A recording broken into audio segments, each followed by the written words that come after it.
Good afternoon, everybody. Big Mike back here with you once again.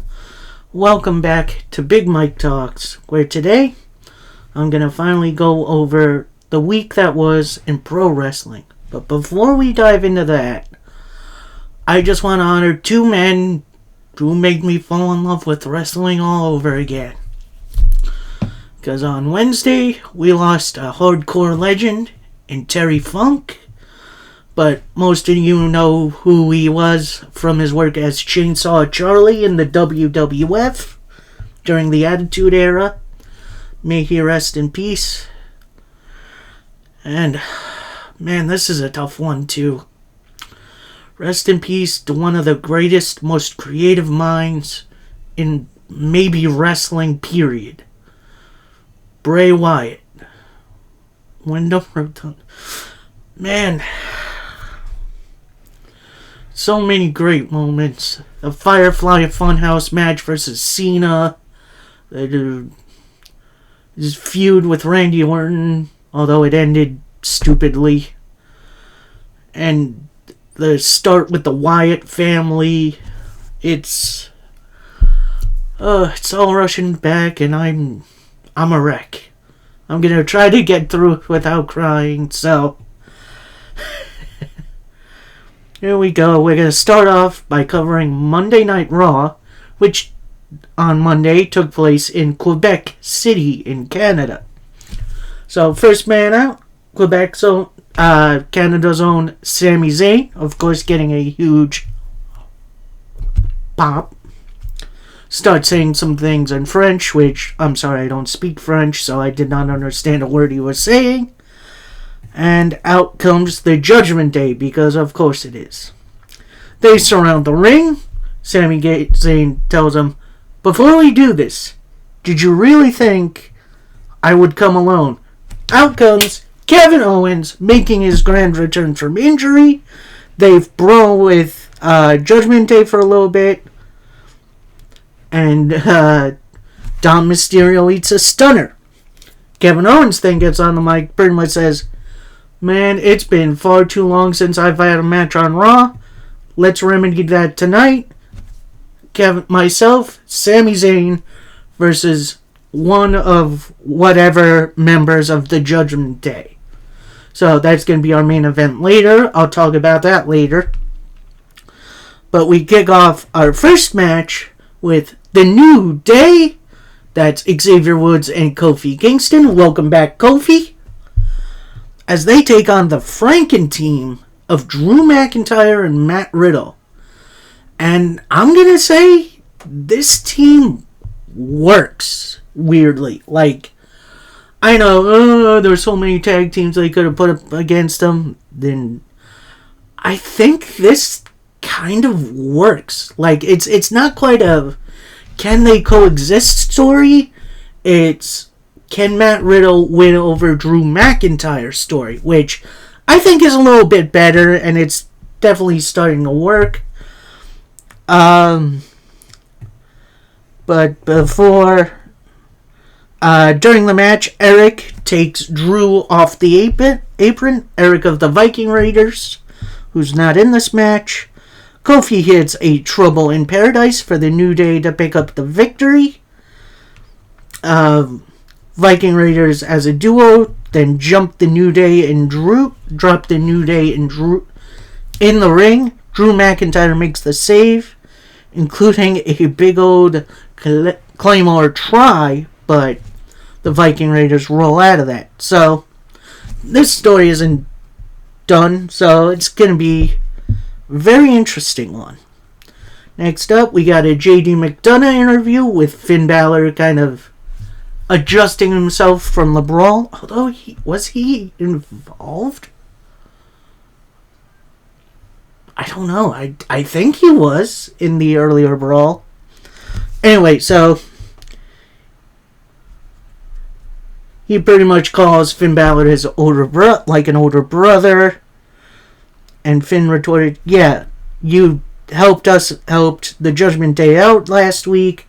We're grateful for that.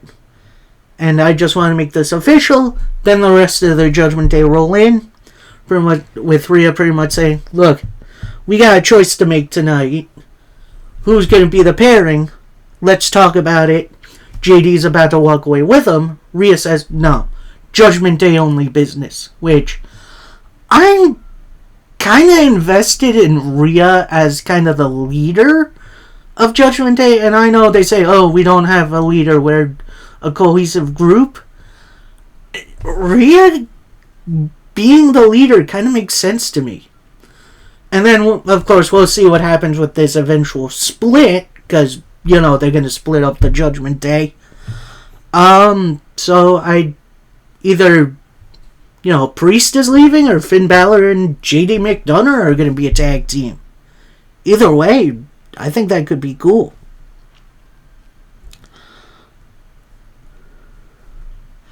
Then we get a Shayna Baszler vignette. Pretty much saying, for the longest time I've had blinders on, but now the wheels come off and you see what kind of competitor I can be. So, we're getting the NXT version of Shayna Baszler before she got called up and became a vampire biting Becky Lynch's neck. I think that'd be cool. Like, it's definitely something we haven't seen out of Shayna in a bit, and I'm hyped for it. Then we get a Gunther promo. Pretty much saying, I'm here to build my legacy and not make... And Chad Gable, you're not going to make your name off of me. This story ends tonight. Then we get Chad Gable coming out. He pretty much says, look, Gunther, you've been the best Intercontinental Champion in a while, but this is definitely a Herculean task, but it's not impossible for Chad Gable. So that leads to our Intercontinental title match, Chad Gable versus Gunther, and woo, boy, they picked up right where they left off a few weeks ago. Just chops and suplexes. Gable eventually does hit the Chaos Theory, which, that was impressive. But that only leads to a 2 count. Eventually, Gunther and Chad Gable make their way to the outside. Gable with a chop block. And then rams Gunther into the ring post. Gets back in the ring. And wins by countout. Now, that's important because that's Gunther's first loss on the main roster. Singles loss on the main roster. However, the title does not change hands on a countout. So, still holding the Intercontinental title, it's Gunther. So, it does look like this feud is still going to go on for a little bit, which I'm definitely okay with. Watching these two wrestle is like looking at fine art. It's definitely something else. Alright, then we get the Judgment Day backstage in their brooding room is what I could call it. I don't even know what to call that. They're trying to make the decision on who should be teaming. Finn wants to team with Dom, but then Priest says, oh, why not me and Dom? We have a better winning record. And then Dom chimes in. He's like, look, I like tagging with both of you guys, but I don't know if I can make a decision. Then, of course, Rhea pipes up. She pretty much says, look, you two, meaning Priest and Finn, need to figure this out. Otherwise, we're going to do this my way. Which... that's we'll get to that. Then we get a nice little Cody Rhodes interview.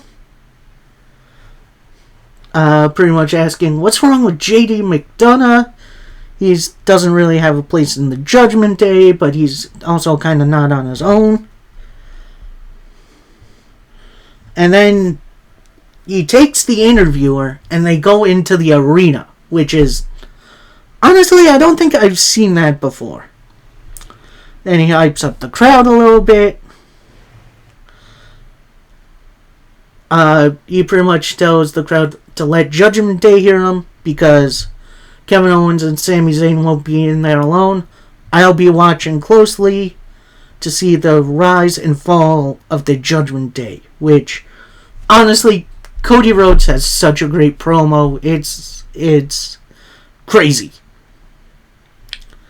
And then we get a Shinsuke Nakamura kind of vignette promo thing in which he reveals what he said to Seth Rollins last week, what he whispered.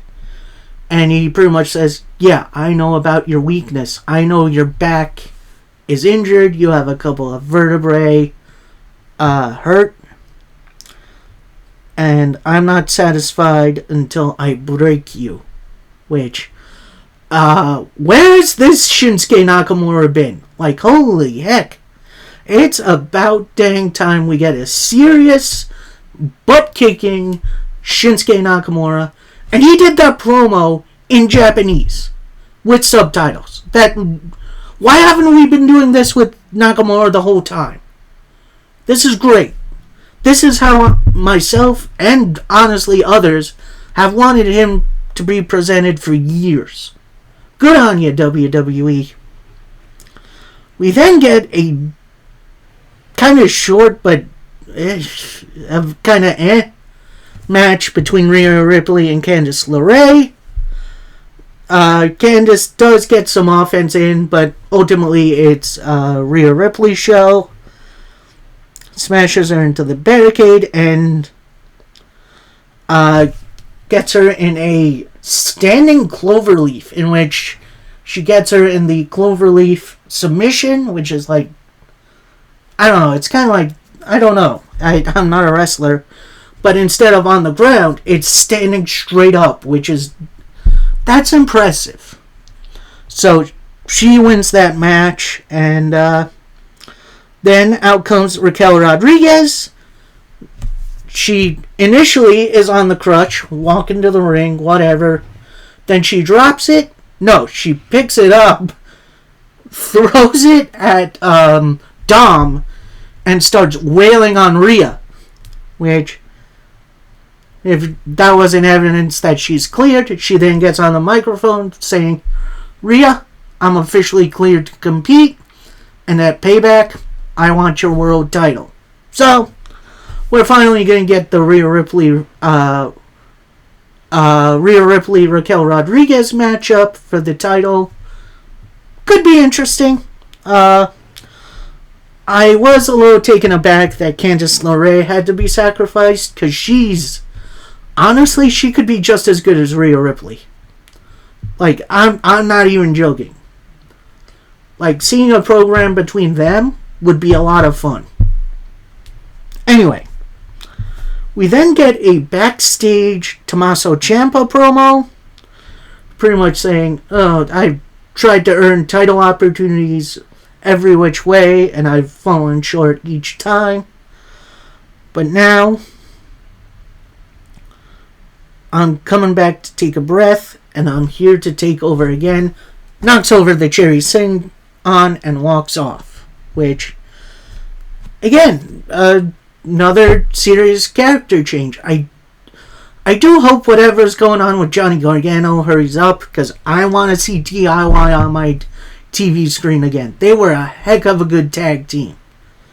And if you don't believe me, go find, I forget what NXT TakeOver it was, but it was Gargano and Ciampa versus The Revival, aka FTR, versus Akam and Razor. Was that his name? Yeah, Akam and Razor, aka the Authors of Pain. That three-way was one of the best tag team matches I've ever seen. And then we get Miz promo, pretty much saying, look, pretty much putting down LA Knight, pretty much saying, the guy I have set up for me tonight is bigger, stronger, and faster than LA Knight. It's Akira Tozawa. In which, don't get me wrong, I love Akira Tozawa. He's a heck of a good wrestler. WWE haven't really been doing anything with him, especially since the 24/7 title got retired. In which, thank God. Before the match can start off, LA Knight comes out, and he sits on the announce desk. And, looks like Miz is going to get his way to an easy win. Tozawa actually blocked a skull-crushing finale while The Miz was looking at LA Knight. Hit him with a roll-up for the 1, 2, 3. Your winner, Akira Tozawa, which, honestly, that's his first real win in a very, very long time. And I'm good with that. And then finally, to close out the segment, LA Knight hits him with the blunt force trauma, which I think LA Knight could use a new finisher, honestly. Then we get Riddle and Drew McIntyre backstage. They're talking about Riddle's begging Drew to stay as a tag team. Drew wants to go out on his own, do his own thing. And then the New Day interrupt. And Kofi pretty much says, hey, look, guys, you can't break up now. You're doing some good stuff. And we even got a name for you. McGriddle. In which Riddle responds, I'm loving it. If you don't get that reference, that's a McDonald's reference, which that tickled me a little pink. Then Kofi and Xavier pretty much tell him, look, we're going to be going up against the Viking Raiders next week, but after we deal with them, we definitely want a rematch between you guys. Kofi and Xavier put their hands in. McIntyre on top of them. And then Riddle does whatever the heck he does. Riddle needs a new serious character. I'm sorry. This pothead jokester thing isn't working. So, that's the end of that segment. We then get Judgment Day backstage. Priest is sitting on his own. Then Rhea and Dom come out, pretty much saying, so, did you figure stuff out with Finn? Priest says, no, Finn pretty much just went off with JD McDonough.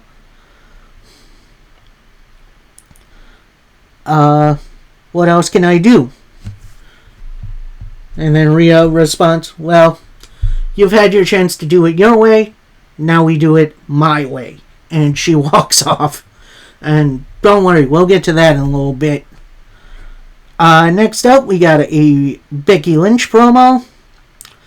And it's revealed that Trish and Becky are going to have a cage match at Payback, in which, that should be a fun one. Then Becky pretty much says, look, my legacy isn't in titles, it isn't in wins and losses, it's about how many times I can get back up and keep fighting. Not because I'm the best, but because I always fight. And before I get to some business with Trish, I have some unfinished business with Stark. That brings out Trish and Billy Stark. Billy Stark. Wrong character. Zoe Stark. And they run down Quebec a little bit. Then Trish Reynolds says, look, I got some good news and I got some bad news. Good news, I'm going to prove I'm the greatest of all time in our cage match. Bad news is, you've trapped me in a cage. I've never been in a cage match before, but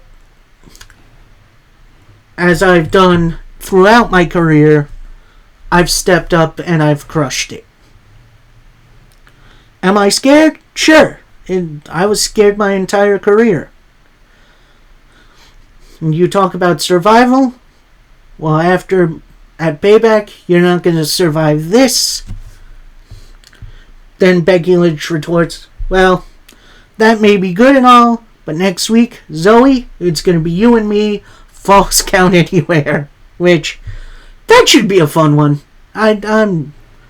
While I wasn't initially okay with this Becky Lynch Trish storyline, it's growing on me. Like, it really is. Next up, a short tag team match player as Chelsea Green and Piper Niven, our new tag team champions, take on Katana Chance and Kaden Carter.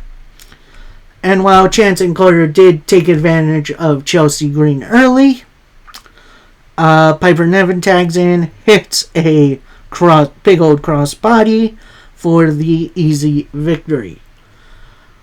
I know I may get a little hate for this, but I think WWE need to retire the women's tag team titles. Like, you don't have a ton of tag teams, and the ones that do are barely on TV, or barely winning. So, I don't know, maybe it's time. Next up, we got a backstage interview with Seth Rollins, the World Heavyweight Champion.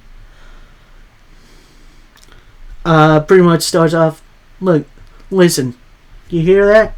They've been waiting. Let them sing my song.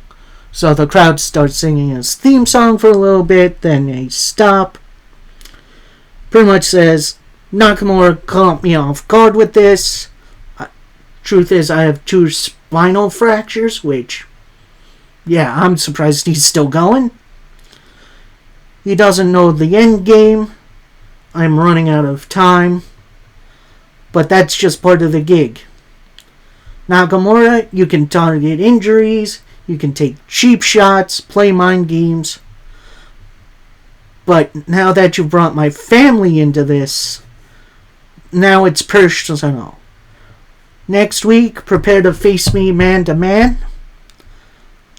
I'm not going to give you a chance to play any more games. And I'm not a hard guy to find. Which, nice, simple promo from Seth Rollins. Gets me hyped for their match. That's going to be a great old match. And find Alamo, our main event of the evening, as Kevin Owens and Sami Zayn take on the Judgment Day. As it turns out, Rhea Ripley's pretty much pulling Priest and Balor by the ear out into the arena, which, you know, that got me good. They start off in a brawl, but then Zayn and Priest started off and just start wailing on each other.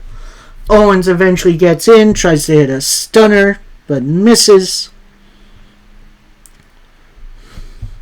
Balor with the sling blade. And then JD McDonough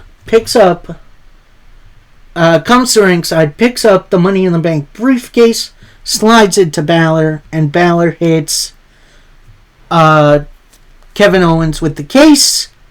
So your winners by DQ. The Judgment Day. Brawl continues post-match. Then out comes Cody Rhodes, who has a chair, and runs off Judgment Day. Then he gets a mic. Pretty much says, oh no, Judgment Day. We're not ending Raw like this. There's 3 of you. There's 3 of us. Why don't we have a 6-man tag team match, playa? And that match gets made official.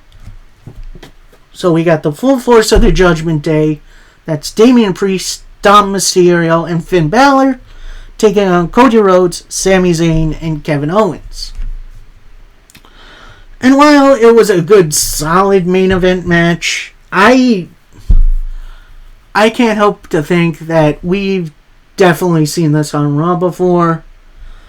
We'll get to that in a second.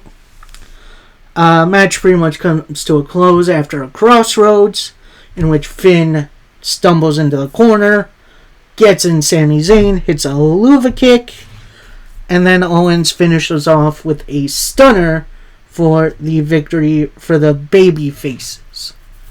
So, that's it for that. Like I said, I think these 6 need some new dance partners. Like, don't get me wrong, their matches are good.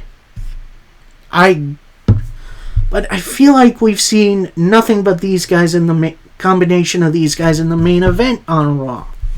So it feels repetitive. So I think we need some new main events. So that's just me.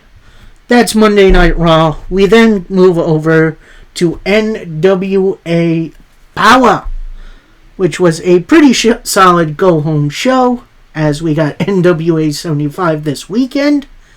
We start off with a 6-man tag team match player. You've got the Fixers, that's,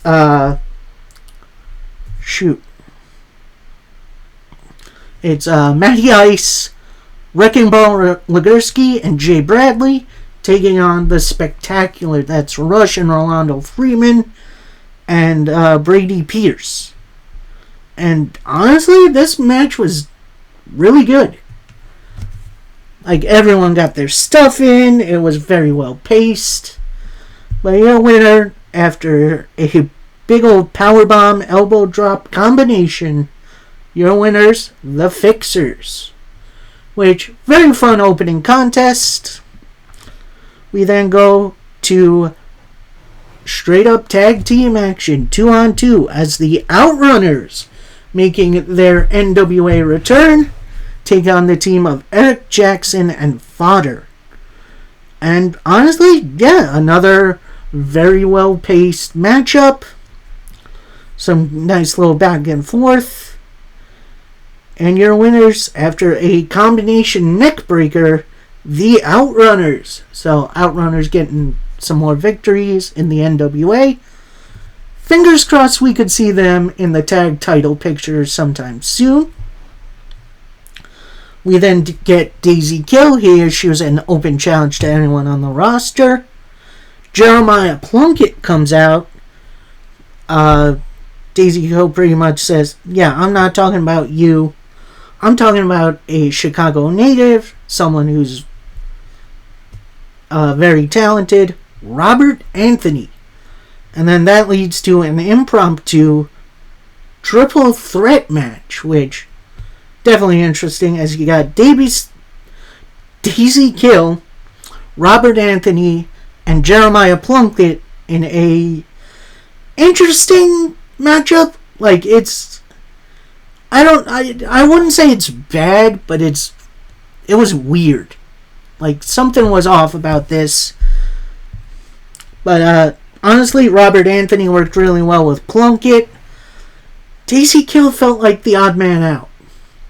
Oh, and then, of course, there was the ton of interference as Talos, Daisy Kill's tag team partner, interfered. Although I guess there isn't disqualifications in triple threats. So you got that. Then Gags comes out. It's a low blow. Judas comes out. It's a choke slam on Talos. And then Gags comes out, low blows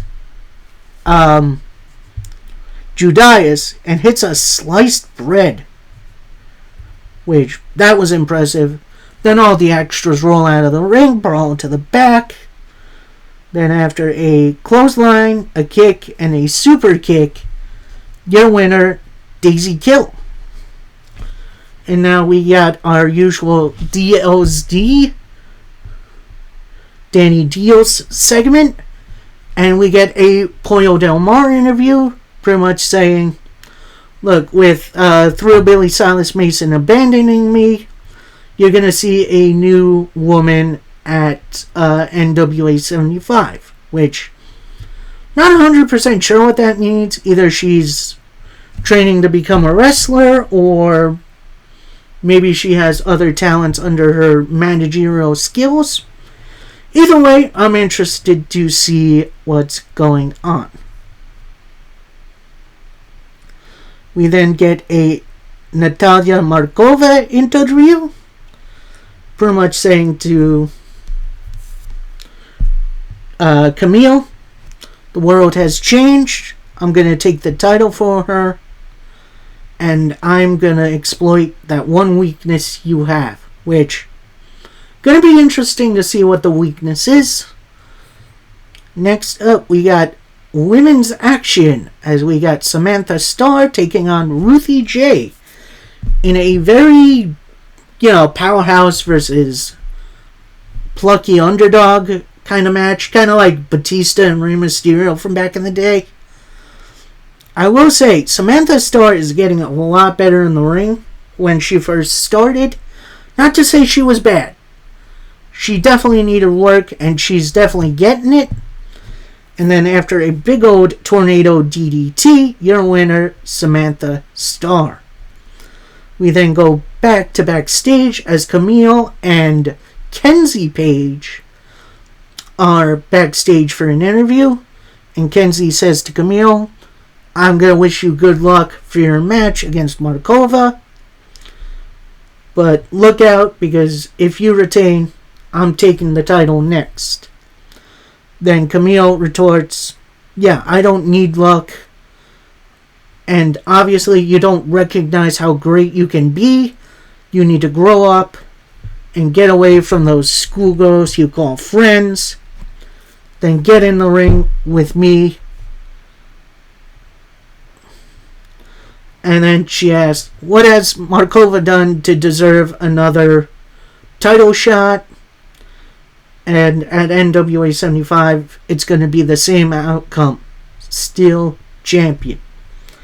And then we go to our main event of Power, as it's a little reunion as former Strictly Business members, Tom Latimer and Chris Adonis, take on Mike Knox and Trevor Murdoch in what was a pretty entertaining little matchup, but it ends in betrayal as Chris Adonis hooks Latimer in the Master Lock, and then after Adonis lets go, Murdoch and Knox hit the high-low for the victory. And then Adonis picks up Latimer's TV title, holds it over him, and places it on him. So, we're probably getting that match at NWA 75. Should be a entertaining one. Yeah, that's Power for tonight. We now go into AEW Dynamite, in which we were supposed to get the Elite, which is Kenny Omega and the Young Bucks, taking on Bullet Club Gold, which was Juice Robinson and the Guns.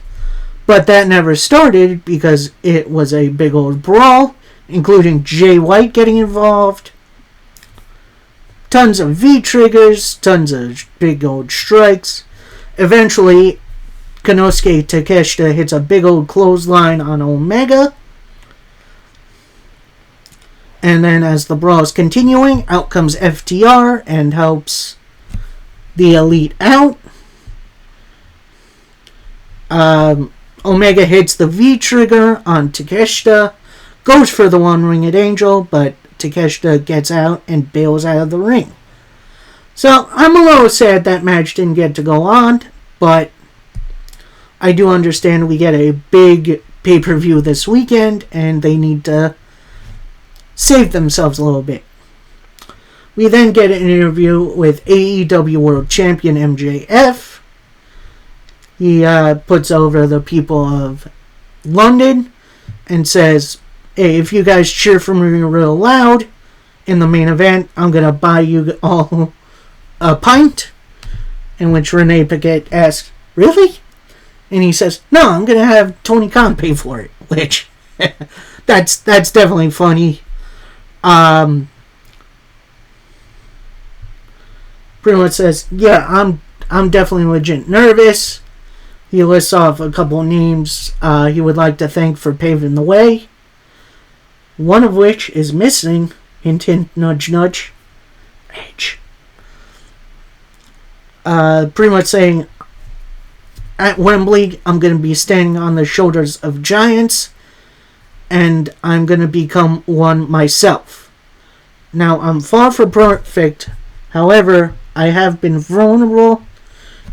Thank you for taking this journey with me, because I'm not just a scumbag, I'm your scumbag. And I wish that was a t-shirt. I'd wear the heck out of that. So now we go to our first actual match of the evening, as it's Jon Moxley taking on Rey Fenix. And it was definitely a very even matchup. Although when Rey Fenix started to get some offense, Moxley stopped him. And then after a Dragon Sleeper hold, your winner, Jon Moxley. Then the rest of the Blackpool Combat Club come out, minus Danielson, obviously, and just start beating down on Rey Fenix, ripping his mask up, hitting him with crowbars, which is interesting. Then out comes Penta and Alex Abrahantes to try to make the save. But then someone stands on the ramp in front of him. You pan over, it's Ortiz. And then coming from the back, making their return, it's Santana. And they start beating up Penta and Alex Abrahantes on the ramp. This brings out Best Friends to try to make the save. And, that's when Blackpool Combat Club, Santana and Ortiz try to bail on the arena. And Rey Fenix gets carted off and taken to a hospital, not a local medical facility. Then Renee Paquette tries to get some words from Eddie Kingston. He pretty much says, look, you want me to fix your marriage? I'm going to do it at Wembley. So it looks like Stadium Stampede has been downgraded from a 6-on-6 to a 5-on-5, which I think is a lot better. Hopefully whatever Rey Fenix is dealing with, he gets better soon. We then start with an interview with Sammy Guevara. He's about to talk about his relationship with Jericho. And then 2.0 and the rest of the former JAS members come in. I believe it was Menard pretty much saying, look, Sammy, he's definitely was our friend at one point. But now he's blinded by Callis and Ospreay. And then Sammy replies, yeah, well, I'm blinded by friendship. And he retorts, well, that friendship seems like a one-way street, because while you were there for Jericho, will he be there for you? Which, that's going to be interesting. I got a funny feeling Sammy Guevara is going to be turning on Jericho at least Wembley, and then set him up for a match at All Out, which is next week. We then get a Chris Jericho, Will Ospreay contract signing. And then we get a little bit from Will Ospreay pretty much saying, look, I don't just need this win, I have to win. I've got a wife and child at home that I need to take care of. And then there's you. I don't know if you're taking this match seriously, because I'm going to bring my best in England. Jericho retorts, look here, kid. If there wasn't any Jericho, there wouldn't be any you. Because I called you one day after, I'm going to say it was after a Wrestle Kingdom, that I called you and told you, hey, look, you need to slow it down. Otherwise, you're going to be in a wheelchair before you're 30. And aren't you happy I did? And Ospreay retorts, yeah, this match is going to change both our lives. After I beat you, I have quite a rap sheet now. I beat Omega, Okada, and then you in a span of 2 months, which, that's impressive.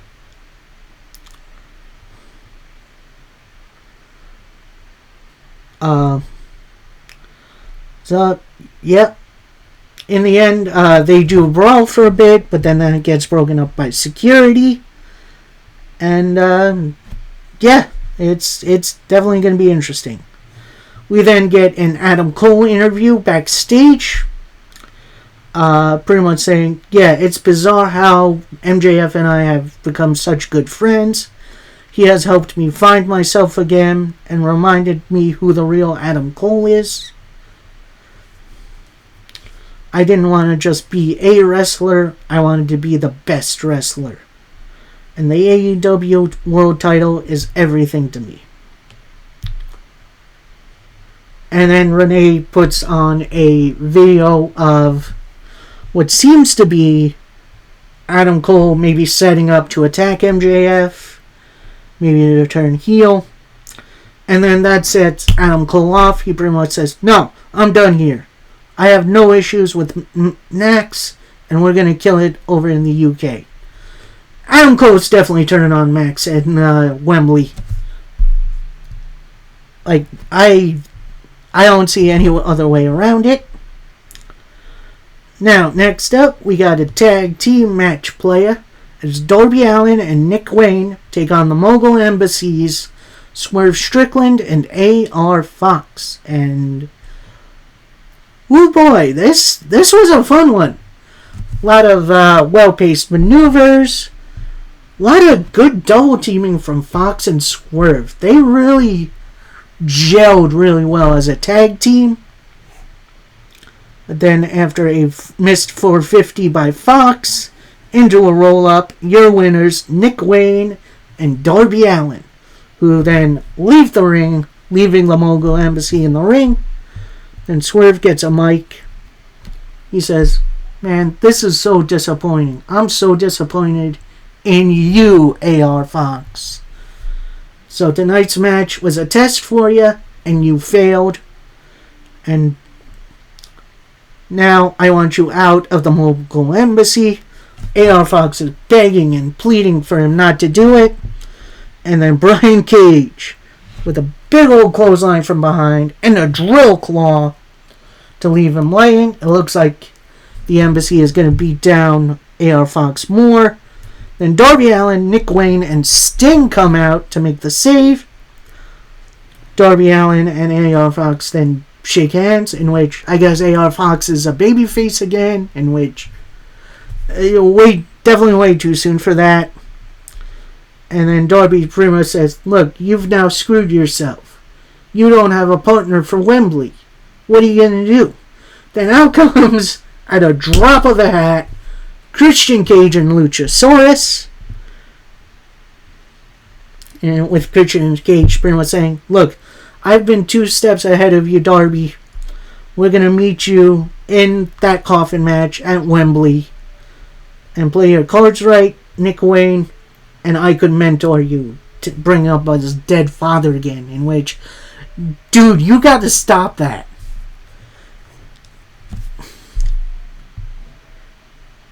Then we get a sit-down interview between FTR and the Young Bucks.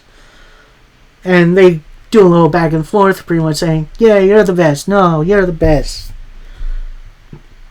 And then FTR pretty much brings up Legacy, in which if we don't beat them today, our legacy will be tarnished. Then Matt pretty much says, stop. Let's stop talking about legacy. Let's start talking about our legacy, the Young Bucks. In which people 30 years from now will be calling us the greatest tag team of all time. And they'll be calling you guys the guys who we referenced on BTE. Which, yeah, I remember that. That was nuts.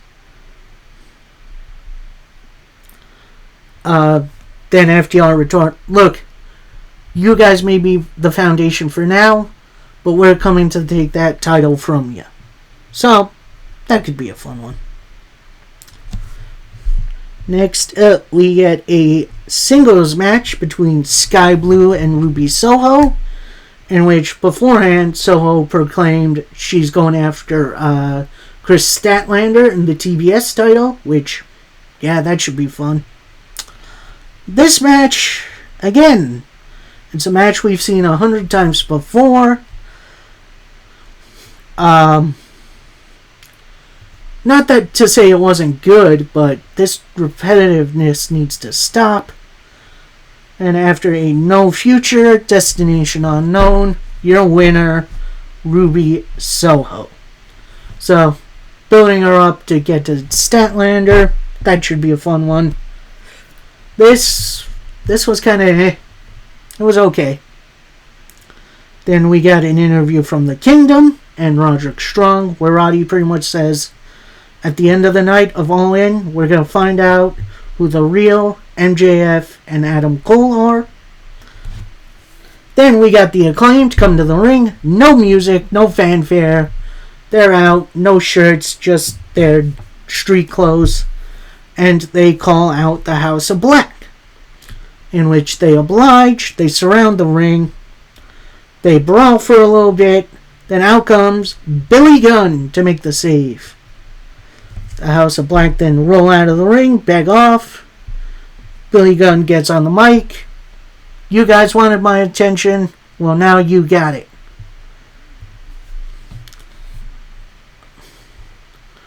And I'm sad to have walked out on the Acclaimed, but seeing what you did to not only my gear, but to those guys last week, you hurt one of my kids, you destroyed my stuff, and you pissed all over it. And at All In, it's going to be all or nothing as we take those titles from you. So, we're getting the House of Black versus the Acclaimed at Wembley for the trios titles. But then Billy Gunn pretty much said, look, Daddy Ass cannot make it to Wembley. However, I know someone who can. And it's the Ass Man, Billy Gunn. So it looks like we're getting a throwback Billy Gunn. That should be fun. And Vine Alamo, a match I never thought we'd get to see in 2023. It's for the Ring of Honor Tag Team titles as Aussie Open takes on the Hardy Boys. That's Matt and Jeff. I'm going to say this was not Matt and Jeff's best match. Jeff looked maybe not out of it, but at least a little uninterested. Matt was definitely trying to get himself and his brother through this match. But, yeah, Aussie Open pretty much carried. And then after big old knee into a cutter, your winners, Aussie Open. They get on the mics and pretty much say, look, at All In, there's not going to be a double clothesline. There's not going to be a kangaroo kick. And we're going to still be your Ring of Honor Tag Team Champions, baby. Of course, that brings out MJF and Adam Cole. They start with a stare down, and then they brawl for a bit. Aussie Open go for the double clothesline. That gets stopped. MJF and Cole go for the double clothesline. That whiffs. MJF tries for the kangaroo kick, which... that looked very weird. That gets stopped. MJF eats a super kick. And they just start... Adam Cole goes for a super kick of his own. That gets caught by MJF. They look face to face at one another. Then MJF backs off a little bit. They bump shoulders. Looks like MJF is about to leave. And it looks, at that point, MJF puts on his Dynamite Diamond Ring. Looks like he's going to finally hit Adam Cole. But then he takes it off, puts it back in his trunks, and then they hug it out. In which, yeah, we're going to see a turn at All In. No doubt about it. So, yeah, that was AEW Dynamite. A very entertaining show. Especially for a go-home. My only issue was the repeat of the Sky Blue Ruby Soho match, which I feel like we've seen 100 times. But either way, still a very entertaining show. Now next up, we got Impact Wrestling, in which we get a segment in which Champagne Singh and Mahabali Shira were in the ring. They were doing some promo. Then out comes PCO, and he pretty much destroys the both of them, including a de-animator through the table. We then get to see Bully Ray on the big screen, which is like behind the stage, kind of. It's a weird setup. Pretty much says, hey, you wanted me, PCO. You're not going to get to me. I decided to stay in my hotel tonight because Impact Management couldn't guarantee my safety. And now, I don't know how you're alive after I did what I did to you, but I'm going to get to you again, and I'm going to do it until I take out you. And then PCO leaves up the ramp looking for Bully's hotel. We then get our first matchup of the evening, as it's Trinity taking on Jody Threat in a non-title contest. This was a fun one. This was very well paced, very well thought out. Jody Threat, I feel like, got plenty in, which that was awesome. And after a stunner, your winner, Trinity. So definitely building up to that Trinity Purrazzo match. That should be fun. Then we get a Jake Something vignette in which he's hyping up his match with Sonata at Emergence, which a little random, but that should be fun. We then get a nice little tribute to Terry Funk. May he rest in peace. Then we get a Josh Alexander interview in which he pretty much proclaims, yeah, I've been out of this for 5 months, and while for you, that's a short amount of time, for me, it was endless. And at Multiverse United, I was back at my best, and at Emergence, I'm keeping my eye on Alex Shelley so that our future match, I can be ready. So, nice little promo from Josh Alexander. We then get a very interesting matchup as Diener, leader of the Design, takes on Laredo Kid. And, yeah, nice, interesting little clash of styles, although I wish it went a tad bit longer as Khan tried to get involved, but Laredo Kid hit a dive on him, which, that was impressive. In which, when Laredo Kid got back in the ring, he got hit by the Antidote DDT for the victory. And Diener gets a microphone, pretty much says, look, Eli, you might have started this whole book in the Design, but at Emergence, but I am its current author, and at Emergence, we finished this story, which, nice little, vignette for that matchup. We then get a Johnny Swinger vignette, which it's the style of the old 90s ads, which was honestly really, really good. Then we got PCO. He's backstage. He's looking for Bully Ray. Interviewer tries to get a word in edgewise, but he starts going... starts walking, in which I don't know how long of a walk that is to that hotel, but we'll see about it. Next up, we got the ABC, Ace Austin and Chris Bay taking on the Good Hands. And what was a better match than I thought it should have been. Like, don't get me wrong, I have nothing against Skylar and Hulk, but they're definitely not on the ABC's level. But, yeah, this was a heck of a match. About part of the way through, Ace Austin and Chris Bay tried to hit the Art of Finesse fold combo, but Ace Austin's knee buckled. It looked like Good Hands were going to take advantage. Multiple near falls. But then, after a little bit, you got the Art of Finesse hit, the fold, your winners, the ABC. And what was beautiful nod to tag team wrestling. Then we get a promo from Subculture, who cutting a promo about defending the Impact titles around the world. And now at Emergence, we're going to defend them against the Rascals, who cheated their way through the tournament to get through their titles and tainted our title win and our first retention. And we're going to prove why.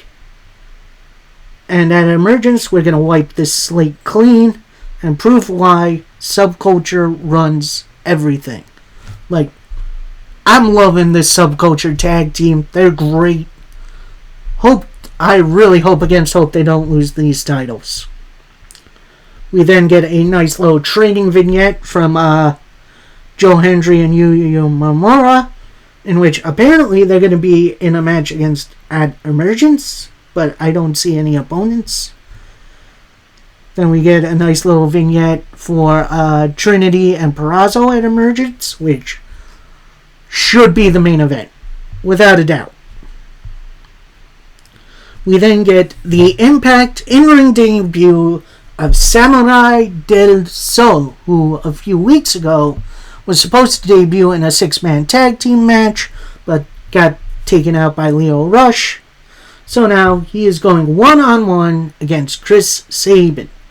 Now, if you don't know who Samurai del Sol is, he's former United States champion, Cruiserweight champion, and NXT Tag Team champion, Kalisto. If you still don't know who he is, he does some good lucha things. And that'll be the last hint I give you. This was an excellent bout. Like, without a doubt, this was some good lucha stuff.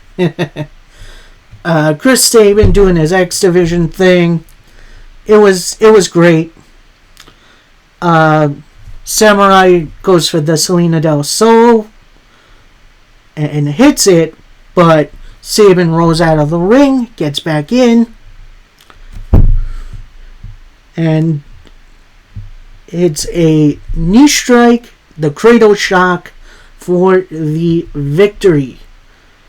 As much as I would have liked to see Samurai del Sol get the win here, I'm okay with Sabin winning here, because he needs the momentum into his 8-man tag match.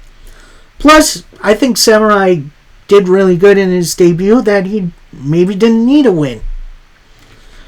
We then get the last part of the Crazy Steve trilogy of interviews, which honestly has been really, really unnerving.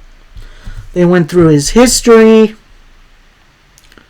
He talks to the interviewer, who I think it's Tom Hannafin, pretty much saying, yeah, you're the best at what you do, and now not only my sight, but my voice has been taken from me, but you can carry my message.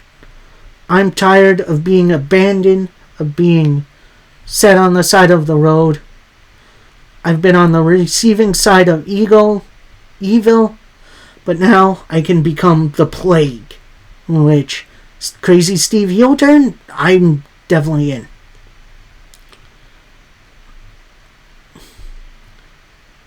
And then Steve finally snaps. He starts beating up the workers backstage, including doing the green mist onto Tom Hannafin's face, which is interesting. Then he finishes up looking into the camera, pretty much saying, I'm comfortable with violence and evil. Include this chapter in your book, When You Made Me, which I think might be a shot at Rosemary, which we'll see about that. We could then get a nice MK Ultra vignette hyping up their tag team title defense. Then we get a nice vignette of Eddie Edwards and Frankie Kazarian, who's going to have a match at their old training grounds, which that should be interesting. Then we finally see PCO. He found Bully Ray's hotel. He's looking around for Bully Ray. No sign of him.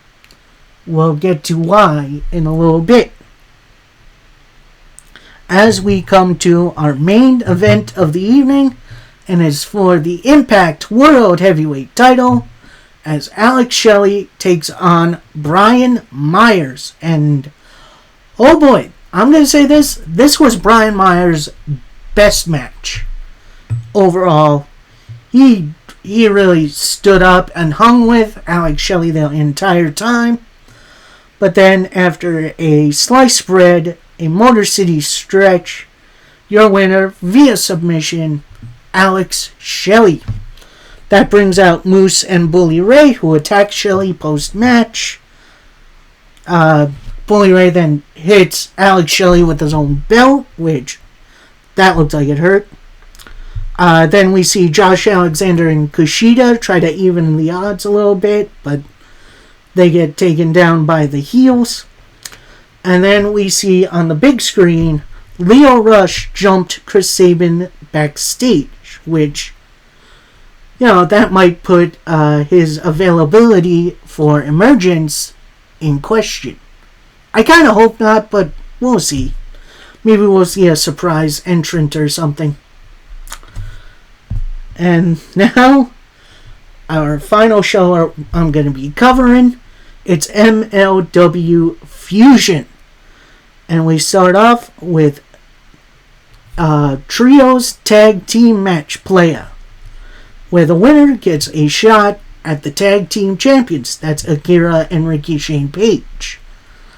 So we've got members of the Calling, in which it's Delirious and a Masked Minion, which, okay, whatever, taking on the Samoan SWAT team. That's Lance Anoa'i and Juicy Finau. And also representing the Second Gear crew, you got the One Called Manders and Matthew Justice. And it starts out with the Calling leaving the ring. It looks like they're about to leave the arena.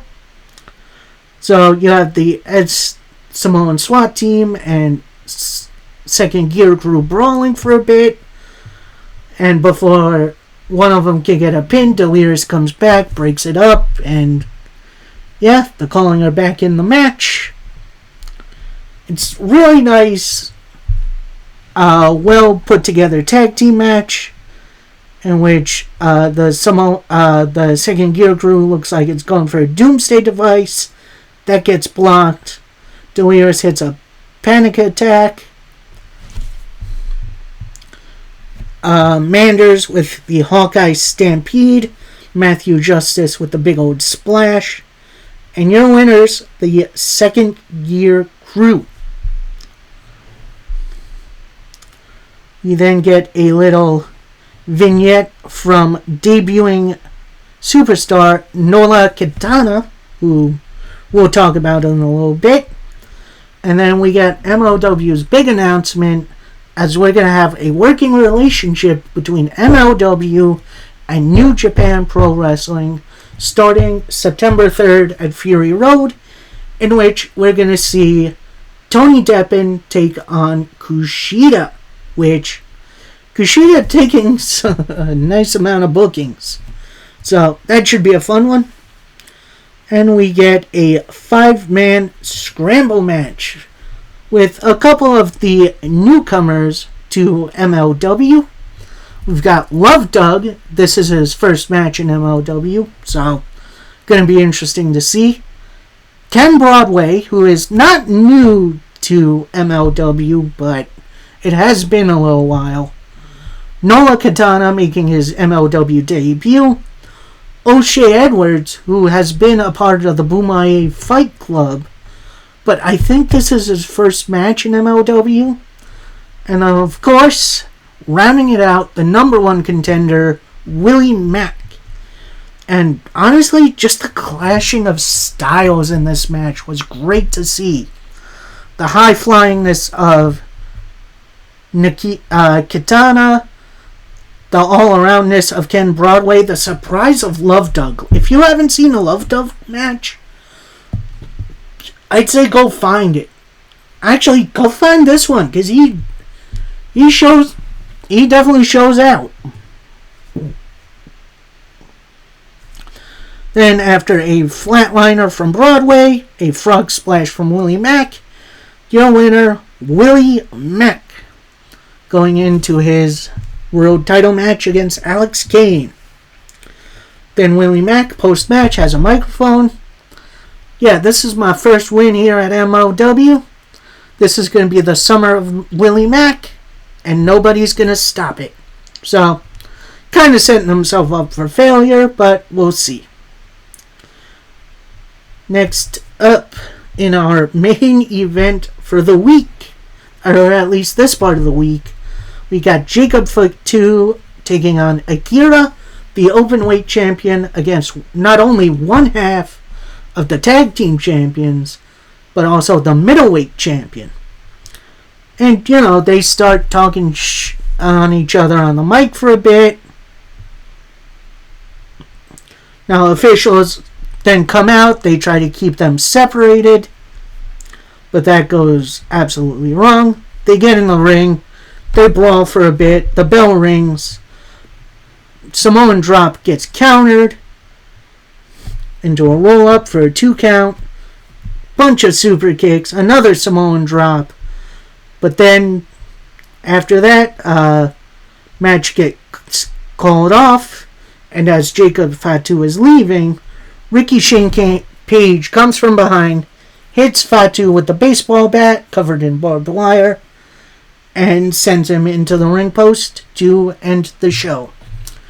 Now, I will say, normally I'd be against stuff like this non-match, but it does set up not only Fatu, but also Akira really well for the pay-per-view.